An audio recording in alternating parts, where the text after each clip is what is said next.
Nakikita nyo ba guys yung may bilog na yan? Yan nga daw ay aparisyon ng ating mahal na Birheng Maria. Nakuhanan nga ito sa isang FB Live kung saan yung kumukuha mismo ay kumukuha ng isang insidente ng sunog.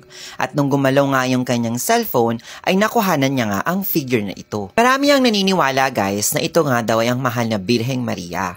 At marami din naman ang naniniwalang hindi daw ito ang mahal na Birhen kundi ito daw ay si Santa Filomena. Dalawa nga ang patrona ng kanilang bayan, ang mahal na Birhen ng Del Pilar at si Santa Filomena. Kaya naisip ng ilan na hindi daw ito ang mahal na Birhen dahil wala naman daw itong buhat na bata.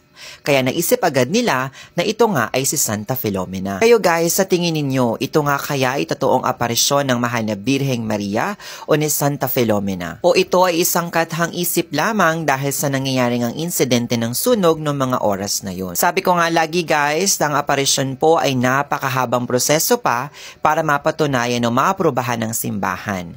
Kung sa himala naman guys, wala namang masamang maniwala sa himala, lalo na kung ito ay inyong pinagkukuhanan ng inyong lakas ng loob o ng inyong pananampalataya. So yun lang guys, thanks for watching, mag-ingat kayo palagi and God bless you all. Bye!